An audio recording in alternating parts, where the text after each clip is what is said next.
Blackpink is the biggest girl group of all time. Not one of. Not in K-pop. The biggest, full stop.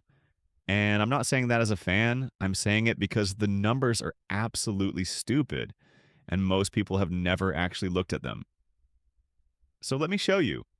August 2016. Jisoo, Jennie, Rose, and Lisa debut under YG Entertainment with a single album called Square One.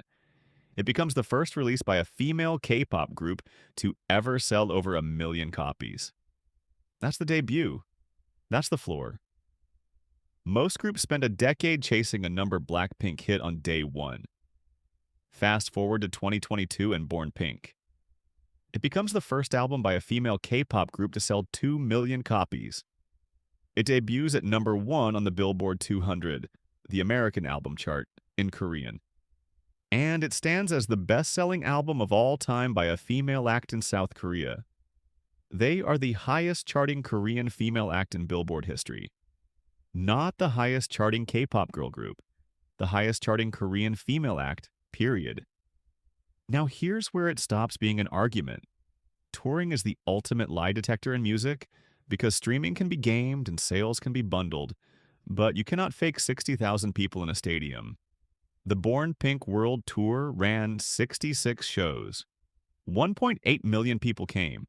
The box office came in around $330 million. That's the highest attended tour ever by a female K-pop act, and it put them in a bracket that girl groups historically never touched. And then they went bigger. The Deadline World Tour, July 2025 through January 2026, was their first all-stadium tour, not a tour with a few stadium dates. Stadiums as the default setting worldwide, and they kept doing things nobody had done. In 2023, Blackpink became the first Asian act ever to headline Coachella. Not the first K-pop act, the first Asian act in the festival's history. Then in August 2025, they headlined Wembley Stadium, the first K-pop girl group ever to do it. Sit with the geography for a second. 4 women from South Korea performing largely in Korean, topping the bill at the most famous stadium in England and in the middle of the California desert. That is not a regional phenomenon. That is global domination. Before the album even landed, they dropped Jump in July 2025, and it went straight to number 1 on the Billboard Global 200, their third chart topper on it. Then came February 27th, 2026. After 3 years without a group release, they dropped the EP Deadline with the single Go. First day, roughly 1.46 million physical copies sold. 1.46 million in 24 hours. That is the largest first-day album sales by a female K-pop act ever recorded. In a year when everyone tells you physical music is dead, they moved 1.5 million CDs before the weekend. They're also the only female K-pop act with multiple releases that each sold over 1 million copies in a single day. Multiple. That's not a fluke, that's a pattern.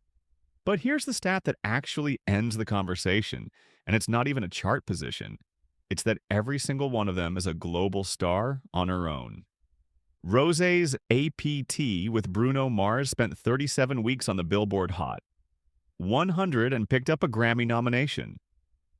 Lisa acted in season 3 of The White Lotus and performed at the Academy Awards. Jennie headlined Coachella as a solo artist and built her own fashion house. Jisoo put out her own music and collaborated with Zayn. Go find me another girl group in history where all 4 members could independently headline a major festival, star in prestige television, walk the Oscar stage, and chart worldwide on their own. You can't. It has never happened. Blackpink isn't one group.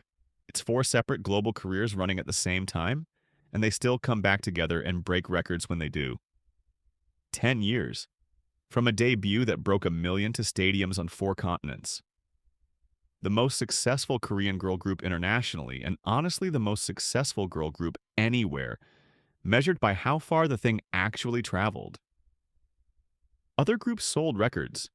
Blackpink built an empire that spans continents, industries, and languages, and did it in a decade. They hit their 10th anniversary this August, and the real question isn't whether they're the biggest girl group ever, it's whether anyone will ever be able to do this again. That's my case. Let me know what you think in the comments, and if you're with me on this, subscribe.